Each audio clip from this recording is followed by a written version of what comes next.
Shalom Bapak Ibu Saudara-saudari kekasih Tuhan. Selamat pagi, selamat berjumpa kembali bersama komunitas Gerakan Cinta Alkitab Kenosis. Dalam program membaca Alkitab secara berurut dan berkesinambungan. Bacaan Alkitab hari ini dari kitab Kisah Para Rasul pasal 13 ayat 50 sampai dengan 52 dan pasal 14 ayat 1 sampai dengan 28. Beginilah firman Tuhan. Ke Ikonium, Listra dan Derbe. Namun orang-orang Yahudi menghasut perempuan-perempuan terkemuka yang takut akan Allah dan pembesar-pembesar di kota itu. Mereka menimbulkan penganiayaan atas Paulus dan Barnabas dan mengusir mereka dari daerah itu. Tetapi Paulus dan Barnabas mengebaskan debu kaki mereka sebagai peringatan bagi orang-orang itu. Lalu pergi ke Ikonium. Murid-murid tetap penuh dengan sukacita dan Roh Kudus. Di Ikonium pun kedua rasul itu masuk ke rumah ibadat orang Yahudi. Lalu berbicara sedemikian rupa sehingga sejumlah besar orang menjadi percaya, baik orang Yahudi maupun orang Yunani. Namun orang-orang Yahudi yang menolak pemberitaan mereka menghasut orang-orang bukan Yahudi dan membuat mereka gusar terhadap saudara-saudara seiman itu. Jadi Paulus dan Barnabas tinggal agak lama di situ. Mereka berbicara dengan berani untuk Tuhan yang menguatkan berita tentang anugerahnya dengan mengaruniakan kepada mereka kuasa untuk mengadakan tanda-tanda dan mukjizat-mukjizat. Namun, orang banyak di kota itu terpecah menjadi dua. Ada yang memihak kepada orang Yahudi, ada pula yang memihak kepada rasul-rasul itu. Lalu mulailah orang-orang bukan Yahudi dan orang-orang Yahudi bersama pemimpin-pemimpin mereka berusaha untuk menyiksa dan melempari mereka dengan batu. Mengetahui hal itu, menyingkirlah rasul-rasul itu ke kota-kota di Likaonia, yaitu Listra dan Derbe, dan daerah sekitarnya. Di situ mereka memberitakan Injil. Di Listra ada seorang laki-laki yang duduk saja, karena kakinya lemah dan lumpuh sejak lahir, dan belum pernah dapat berjalan. Ia mendengarkan Paulus yang sedang berbicara. Paulus menatap dia dan melihat bahwa ia beriman untuk dapat disembuhkan. Kata Paulus dengan suara nyaring, "Berdirilah tegak." Orang itu pun melonjak berdiri, lalu mulai berjalan. Ketika orang banyak melihat apa yang telah diperbuat Paulus, mereka itu berteriak dalam bahasa Likaonia, "Ilah, ilah telah turun ke tengah-tengah kita dalam rupa manusia."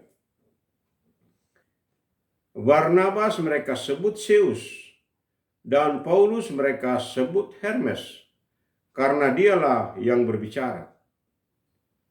Lalu datanglah imam dewa Zeus, yang kuilnya terletak dekat kota, membawa lembu-lembu jantan dan karangan-karangan bunga ke pintu gerbang kota untuk mempersembahkan korban bersama orang banyak kepada rasul-rasul itu. Mendengar itu, rasul-rasul itu, yaitu Barnabas dan Paulus, mengoyak pakaian mereka, lalu menerobos ke tengah-tengah orang banyak itu sambil berseru, Hai kamu sekalian, mengapa kamu berbuat demikian? Kami ini manusia biasa sama seperti kamu. Kami ada di sini untuk memberitakan Injil kepada kamu, supaya kamu meninggalkan perbuatan yang sia-sia ini dan berbalik kepada Allah yang hidup, yang telah menjadikan langit dan bumi, laut dan segala isinya. Pada zaman yang lampau, Allah membiarkan semua bangsa menuruti jalannya masing-masing. Namun ia bukan tidak menyatakan dirinya dengan berbagai-bagai perbuatan baik, yaitu dengan memberikan hujan dari langit dan musim-musim subur bagi kamu. Ia memuaskan hatimu dengan makanan dan kegembiraan. Walaupun rasul-rasul itu berkata demikian, mereka hampir-hampir tidak dapat mencegah orang banyak mempersembahkan kurban kepada mereka. Namun, datanglah orang-orang Yahudi dari Antiokhia dan Ikonium, dan mereka mempengaruhi orang banyak itu sehingga berpihak kepada mereka. Lalu mereka melempari Paulus dengan batu dan menyeretnya keluar kota, karena mereka menyangka bahwa ia telah mati. Tetapi ketika murid-murid itu berdiri mengelilingi dia, bangkitlah ia lalu masuk ke dalam kota. Keesokan harinya, berangkatlah ia bersama Barnabas ke Derbe. Kembali ke Antiokhia. Paulus dan Barnabas memberitakan Injil di kota itu dan memperoleh banyak murid. Lalu kembalilah mereka ke Listra, Ikonium, dan Antiokhia.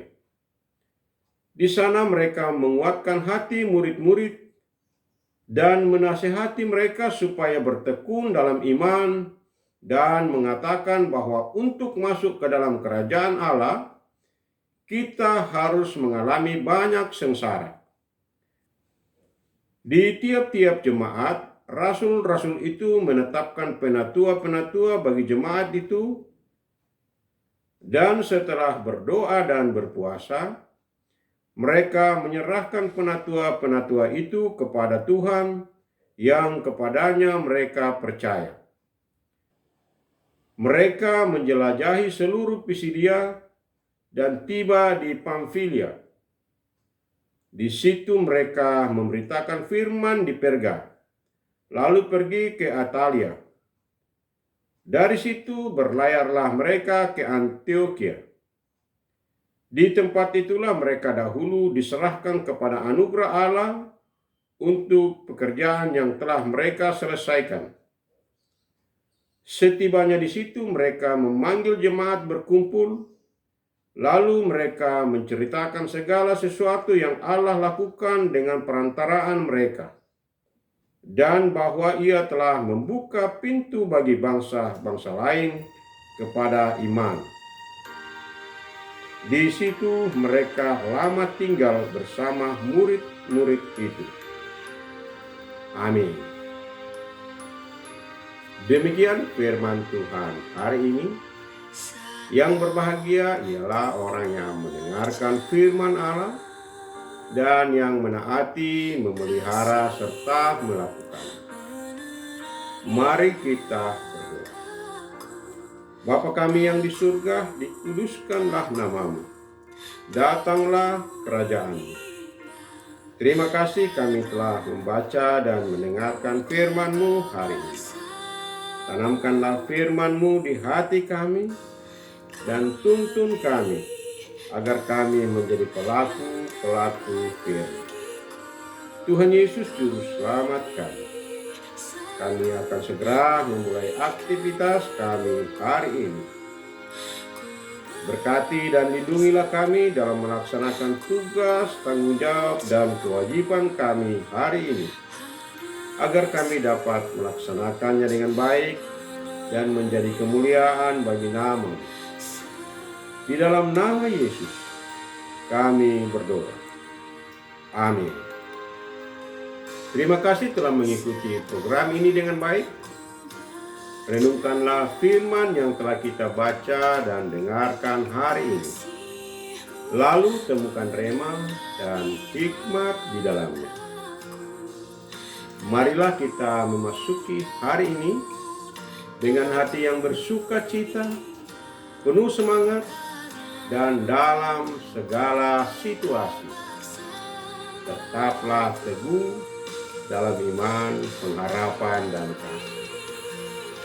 Selamat beraktivitas dan Soli Deo Gloria. Amin.